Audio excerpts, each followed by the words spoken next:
ಹೆಸರು ಮಾಯಾ ಸಂಪತ್ ನಾರಾಯಣವರಂತ. ನಾನು section paralysis ಕಲಿತಿದ್ದೆ additional ಈ ಒಂದು ಹನುಮಾನ್ ಚಾಲೀಸ್ ಅಂತ ಗ್ರಂಥ ಐತಿ. ಇದು ಗ್ರಂಥ ಮನೆಯೊಳಗೆ ಯೂಸ್ ಮಾಡೋದ್ರಿಂದ ನಮ್ಮ ಕಷ್ಟ ಎಲ್ಲ ಪರಿಹಾರ ಆಗ್ತೈತಿ, ನಮ್ಮ ಮನಸ್ಸಿನ ನೆಮ್ಮದಿ ಶಾಂತಿ ಎಲ್ಲ ಸಿಕ್ಕೈತ್ರಿ. ಇದು ಯಾವ ಟೈಪ್ ಯೂಸ್ ಆಗ್ತೈತಿ ಅಂತ ಹೇಳ್ತೇನೆ. ಇದೇನೈತ್ರಿ 13 ಭಾಷೆದಾಗ ಮಾತಾಡ್ತೈತ್ರಿ. ನಮ್ಗೆ ಯಾವ ಭಾಷೆ ಬೇಕಿಲ್ಲ ಆ ಭಾಷೆದಾಗೆಲ್ಲ ಮಾತಾಡ್ತೈತಿ.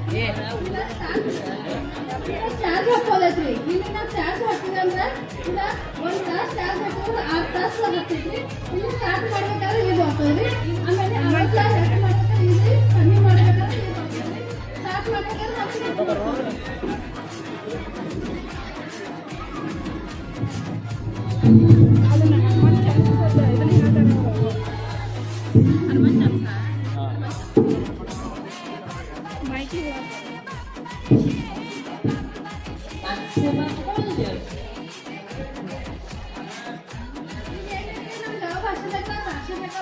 ಮಾತಾಡ್ತಿದ್ರಿ.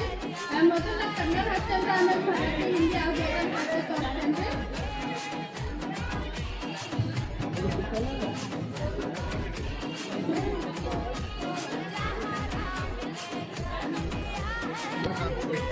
तमिळ, मराठी, कन्नड,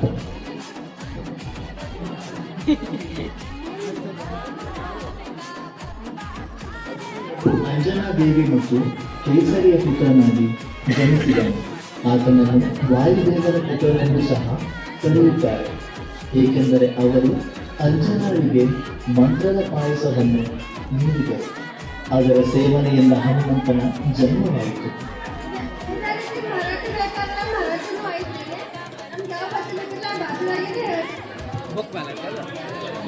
अंजनी आणि केसरी यांचे पुत्र होते. त्यांना वायुदेवाचे पुत्र असेही म्हटले जाते, कारण वायुदेवाने अंजनीला एक विशिष्ट प्रकारची खीर दिली होती. या खीरीच्या सेवनानंतर जन्म झाला होता.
ನೋಡಿ ಸ್ವಾಮೀಜಿ ಒಳಗೆ ಹನುಮಂತ ಹೋಗಂತ ಹೇಳ್ತಾರೆ. ಹನುಮಂತ ಯಾಕೆ ಹೋಗಂತ ಹೇಳ್ತಾರೆ? ಯಾರ್ಯಾರು ಗೊತ್ತೈತ್ರಿ? ಯಾರ್ಯಾರು ಗೊತ್ತಿದ್ರೆ ಕೈ ಮೇಲೆ ಮಾಡ್ತಾರೆ. ಹನುಮಂತ ಯಾಕೆ ಹೋಗ್ಬೇಕ್ರಿ? ನಾವು ಮತ್ತೆ ಯಾರ ಹೋದ್ರೆ ನಡೆಯಂತೆ. ಹನುಮಂತ ಯಾಕೆ ಹೋಗ್ಬೇಕಂತ ಹೇಳಿದ್ರೆ ಅಲ್ಲಿ ಶನಿ ದೇವ ಒಂದು ಹನುಮಂತನ ಹೊರ ಕೊಟ್ಟಿದ್ದಾರೆ.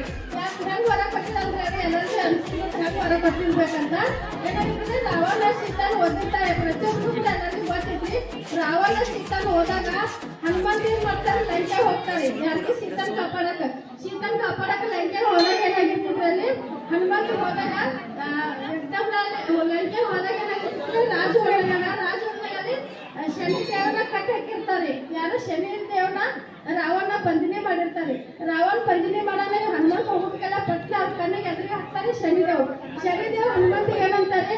ನನ್ನ ರಾವಣನ ಬಂಧನೆ ಮಾಡಿದ ನಾನು ಇಲ್ಲಿಂದ ಬಿಡಿಸು, ನನಗೆ ಇಲ್ಲಿಂದ ಮುಕ್ತಿ ಕೊಡು, ನಾನು ಹೊರ ಕೊಡ್ತೇನೆ ಅಂತ ಹೇಳ್ತಾರೆ. ಹೇಳ್ತಾರೆ. ಅವ್ರು ಹನುಮಂತ ಶನಿದೇವ್ರ ಅಂತ ಬಂಧನಿ ಮಾಡ್ತಾರೆ. ಬಂಧನಿ ಮಾಡಿದಾಗ ಹನುಮಂತಗ ಶನಿದೇವ್ರ ಹೊರ ಕೊಟ್ಟಿದ್ದಾರೆ. ನೀನ್ ಯಾರ ಹೆಚ್ಚು ಭಕ್ತಿ ಮಾಡ್ತಾರೋ, ನೀನ್ ಯಾರ ಹೆಚ್ಚು ಜಪ ಮಾಡ್ತಾರೋ ಆ ಭಕ್ತರಿಗಿನ ಯಾವ್ದೇ ರೀತಿ ತೊಂದರೆ ಕೊಡಂಗಿಲ್ಲ ಅಂತ ಅಲ್ಲಿ ಶನಿದೇವ ಹನುಮಂತಗೊಂದು ವರ ಕೊಟ್ಟಿದ್ದಾರೆ. ಅದಕ್ಕೋಸ್ಕರ ಏನಾಗ್ತದೆ ನಮ್ಗೆ ಏನೋ ಕಷ್ಟ ಆಗತ್ತಿದ್ರೆ ನಾವು ಹನುಮಂತ ಹೋಗ್ತೀವಿ. ಹನುಮಂತ ಹೋಗೋದ್ರಿಂದ ನಮ್ಗೆ ಕಷ್ಟ ಪರಿಹಾರ ಆಗ್ತೈತಿ.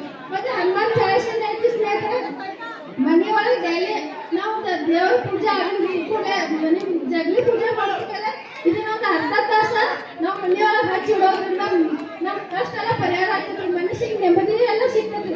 ಈ ಸಣ್ಣ ಹುಡುಗರು ಏನಾಗಿರ್ತದೆ, ಜಾಸ್ತಿ ಮೊಬೈಲ್ ಟಿವಿ ಅಡಿಕ್ಟ್ ಆಗಿರ್ತಾವ. ಹೌದಿಲ್ಲ, ಮೊಬೈಲ್ ಟಿವಿ ಅಡಿಕ್ಟ್ ಆಗೋದ್ರಿಂದ ಏನಾಗಿರ್ತದೆ, ಮಕ್ಕಳಿಗೆ ಪರಿಣಾಮ ಬೀರ್ತೈತಿ. ಈ ಕೈನಾಗ ಬರೀ ಮೊಬೈಲ್ ಇಡಕ್ಕಿಲ್ಲ, ತಂದೆ ತಾಯಿಗೆ ಮರ್ಯಾದೆ ಕೊಡಂಗಿಲ್ಲ, ಮನ್ಯಾಗ ಸಂಸ್ಕಾರ ಅನ್ನೋದು ಉಳಿಯಂಗಿಲ್ಲ. ಯಾತ್ರಿಗೋಸ್ಕರ ಮೊಬೈಲ್ಗೋಸ್ಕರ ಅಂದ್ರೆ ಅದು ಈ ಬುಕ್ ನಾವು ಮನೆಯೊಳಗೆ ದಿವಸ ಹಚ್ಚಿಡೋದ್ರಿಂದ ಯಾವ ಭೀ ಮಕ್ಕಳು ನೋಡಿ ಶ್ಲೋಕ ಆಗತ್ತಿದ್ರೆ ಯಾವ ಭೀ ಮಕ್ಕಳು ಮೊಬೈಲ್ ಯೂಸ್ ಮಾಡಂಗಿಲ್ಲ. ಯಾಕಂದ್ರೆ ನಮ್ಮ ಅವ್ವ ಅಪ್ಪ ಒಂದು ಏನೋ ದೇವ್ರ ಭಕ್ತಿ ಹಚ್ಚಿದಾಗ ದೇವ್ರ ಬುಕ್ ಅಂತ ಏನ್ ಮಾಡ್ತಾರೆ, ಮಕ್ಕಳ ಹಿಡಿದು ಲಕ್ಷ ಕೊಡಾಕ್ಬಿಡ್ತಾವೆ. ಮತ್ತೆ ಏನಂತ ಮನುಷ್ಯಗೆ ನೆಮ್ಮದಿ ಶಾಂತಿ ಸಿಗ್ತಾಗ ಎಷ್ಟೇ ಕಷ್ಟ ಇದ್ರೆ ಪರಿಹಾರ ಆಗ್ತದೆ. ಅದಕ್ಕೆ ನಾವು ಗ್ಯಾರಂಟಿ ಇದ್ದೇವೆ. ಇದು ಹನುಮಾನ್ ಚಾಲಿಸ್ ಏನೈತಿ ಎಕ್ದಮ್ ಜಬರ್ದಸ್ತ್ ಆಗಿದ್ವಿ. ಹನುಮಾನ್ ಚಾಲಿಸ್ ಏನೈತಿ ಈ ಹನುಮಂತದೊಂದು ವರ ಐತಿ ಸ್ನೇಹಿತರೆ. ಯಾಕಂದ್ರೆ ಹನುಮಾನ್ ಮೂರ್ತಿ ಸ್ಥಾಪನೆ ಮಾಡ್ಬೇಕಾದ್ರೆ ಎಷ್ಟೋ ಸಾವಿರಾರು ಸ್ವಾಮೀಜಿಗಳು, ನೂರಾರು ಸ್ವಾಮೀಜಿಗಳು ಬಂದಲ್ಲಿ ಹನುಮಂತಗ ಮಂತ್ರ ನುಡಿದಿರ್ತಾರೆ. ಒಂದು ಹನುಮಂತ ಸ್ಥಾಪನೆ ಮಾಡ್ಬೇಕಾದ್ರೆ ನೂರಾರು ಸ್ವಾಮೀಜಿಗಳು ಬಂದ ಅವರಲ್ಲಿ ಮೂರ್ತಿ ತಯಾರು ಮಾಡ್ತಾರೆ. ಮಂತ್ರಗಳು ಅಂತಾರೆ. ಮಂತ್ರಗಳು ಎಲ್ಲ ಏನಾಗ್ತದೆ ಹನುಮಂತನ ಒಳಗೆ ಹೋಗಿರ್ತೀರ, ಮೂರ್ತಿ ಒಳಗೆ ಹೋಗ್ತಿರ್ತೀವಿ. ಅದಕ್ಕೇನಂದ್ರೆ ಹನುಮಂತನ ಹೆಚ್ಚು ಯಾರು ಭಕ್ತಿ ಮಾಡ್ತಾರೋ, ಹನುಮಂತಿಗೆ ಯಾರು ಹೆಚ್ಚು ದುಡ್ಕೋತಾರಲ್ಲ ಅವ್ರಿಗೆ ಯಾವುದೇ ರೀತಿ ತೊಂದರೆ ಆಗಂಗಿಲ್ಲ. ಮತ್ತೆ ಏನಾದ್ರೆ ನನಗೆ ಕೇಳ್ಬೋದು, ನಾನು ಕಾಲ್ ಮಾಡ್ಬೋದ್ರಿ. ನನ್ನ ಫೋನ್ ನಂಬರ್ ಬೇಕಾದ್ರೆ ನಿಮ್ಗೆ ಎಲ್ರಿಗೂ ಕೊಡ್ತೇವ್ರಿ. Okay, thank you.